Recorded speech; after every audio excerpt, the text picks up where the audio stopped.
Hello, this is Huskins, the Forex mentor. Welcome to the review of April 11th and the preview of April 12th, your daily dose of events that shaped the Forex markets. If you wait too long for the perfect moment will pass you by. Wow, that's so true in life and even in the Forex markets. Our results, a loss of 32 pips. Now, some can argue that we could have a loss of 18 to 20 pips, but I prefer a loss of 32 pips rather than a loss of 18 to 20 pips. Let me explain that.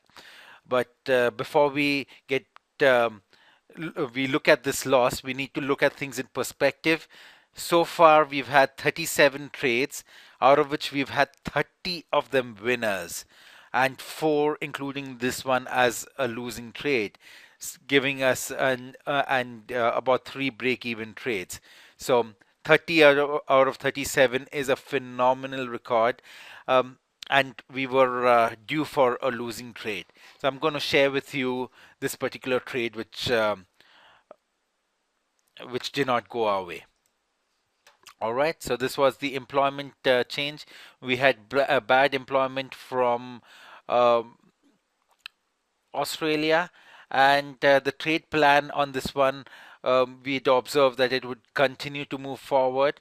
Now, based on the average true range, I entered in at 1.0518 with a stop about this high out here of about 32 pips, and uh, um, take profit at the 83 level around out here. Now, the reason why I entered this trade at 18 and not at uh, 0504 is explained in the members only section. I've asked Rick to do a detailed analysis of this particular trade. But nonetheless, we entered out here, and then the market went in our favor for about close to about 15 pips, and then it turned around and it stopped us out. So that's about it. Now, if we'd entered in at this particular price of 1.0504, then based on a 1:1 risk reward criteria, based on the average true range, we would have a 20 pip loss. But I prefer my 32 pip loss vis-a-vis a 20 pip loss, because this 32 pips, the stop loss was based um, on about these highs. It wasn't just some arbitrary number. All right, so all of this is given in detail in the members only section.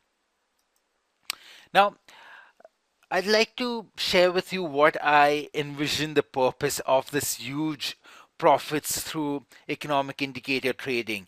You've perhaps been getting this email, on a regular basis for a few months now, or maybe you are new. The entire idea of this is I want to coach you, and I want to coach you to think. I'm not out here to give you a buy sell trading signal.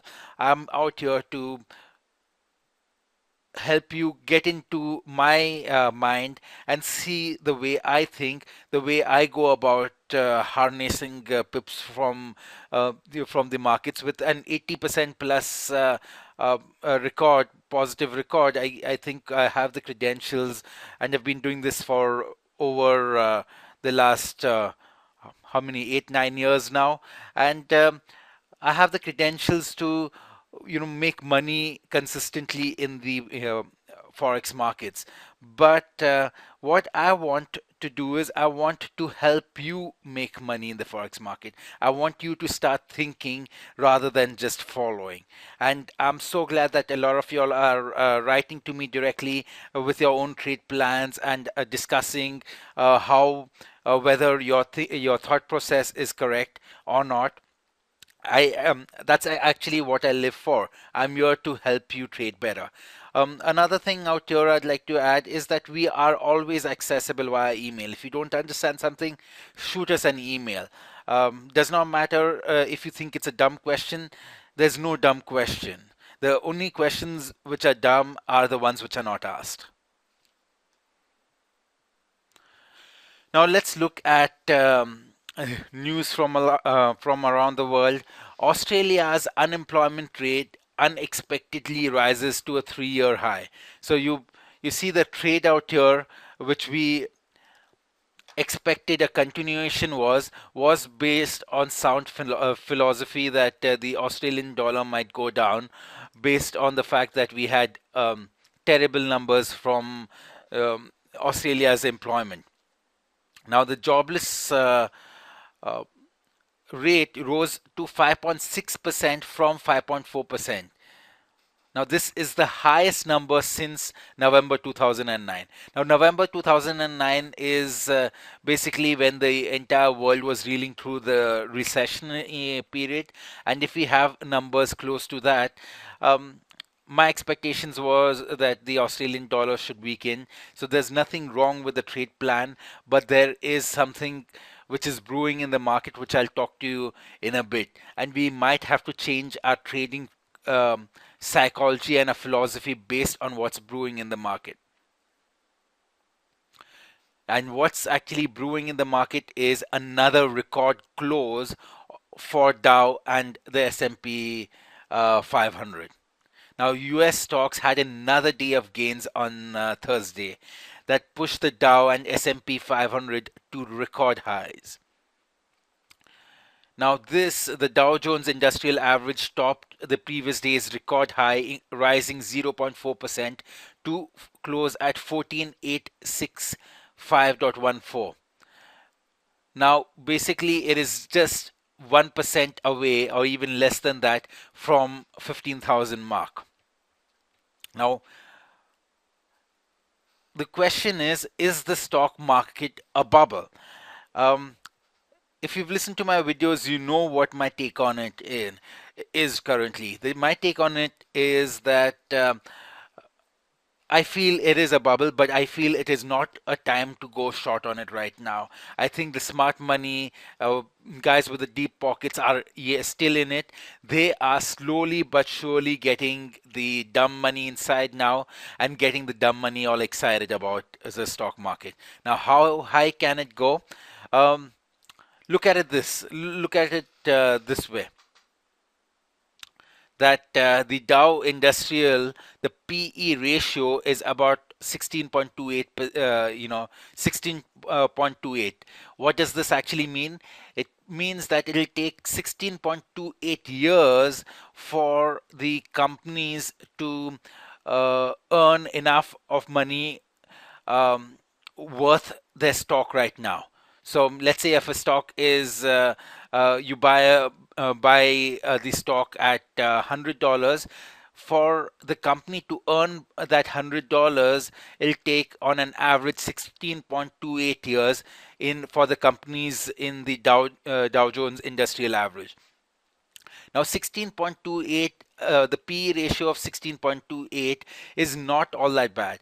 A PE ratio, the higher the PE ratio is, that means that the more overpriced that particular index or that particular stock is.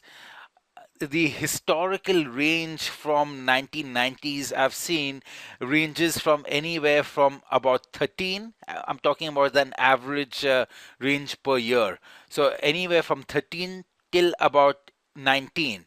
So till we have a PE ratio which is towards the higher end, which is like 1920 PE ratio, till then we do not have um, uh, in my opinion, we are not yet in a position to go short in the market.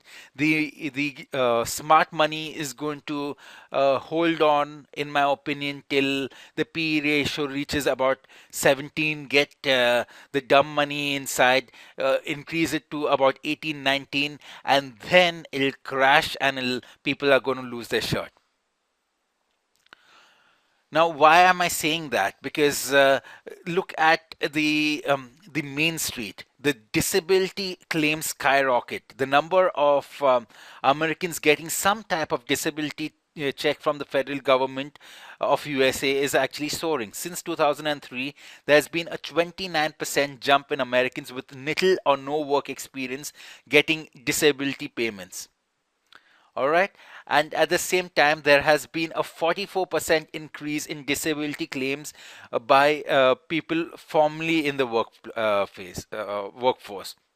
Having said that, today we also had the unemployment claims. In the week ending of April 6th, the advance figure of the seasonally adjusted initial claims was 346,000, a decrease of 42,000 from the previous week's revised figure of 388,000. The 4 week moving average was 358,000. So now, you need to understand, I'm looking at two figures right now. One figure is, um, the initial jobless claims were 346,000. Let me see if I can write this. Three. I'm sorry, I cannot write on this. All right. 346,000 was the uh, jobless claims, and the average of the moving average is 358,000. So what does that mean is that this week the claim is lower than the weekly average. Now, lesser people applying for unemployment might appear to be good for that particular economy, and that is why it is not a surprise that the Dow closed on its highs on such a day. So you don't only look at the absolute figure, you need to look at the figure vis-a-vis its moving average, and whether there is risk appetite coming into the market or risk aversion coming into the market. Now, March, new yuan lending at 1.06 trillion. That's a trillion with a T, yuan, versus 850 billion yuan expected. So this was much better than expected. I'm going to talk to you about the market's understanding versus the truth in a little bit. Now, the market's understanding is that, wow, people are borrowing more in China, and the China's economy is now not only dependent on foreigners, and people are getting into the Western mindset of borrowing and spending. But the truth is that, I told you about it yesterday, that the way lending is done in China is that if you know of somebody in the um, political circles, or you know of somebody big, it is very easy for you to get the loan, even if the assessment of the bank is that you're not going to repay it back. So if you just keep on rolling over the loan till, just like the way we saw happening in USA in 2008. So from 2006 to 2008, there's something similar brewing in China right now. So I want you to be aware of that. But right now, the market's taking it as, oh wow, people are lending, and the people are borrowing. The Chinese economy is doing well, and hence, the world at large is doing well.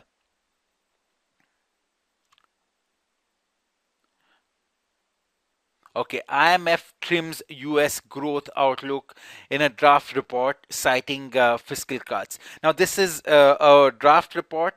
The report's going to be out in on April 16th, so they might change their outlook, but the IMF lowered its forecast for the US growth as automatic budget cut, which I told you about, the sequester, that.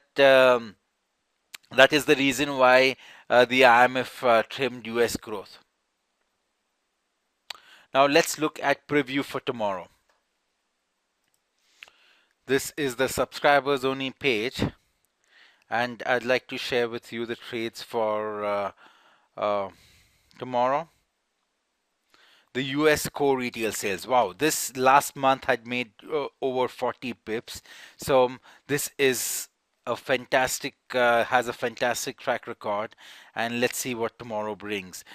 So US core retail sales. Go into the members only section and click on it to get a detailed video trade plan along with a text a trade plan on how one can go about trading this particular news release. So there's a video, there's a results. Make sure you watch. The way I like to do it is I like to watch the results first, and then I like to go on and look at the video. It gives me better perspective, and then I like to read the trade plan. So that's about it, guys. Talk to you tomorrow. Have a wonderful day. Bye for now.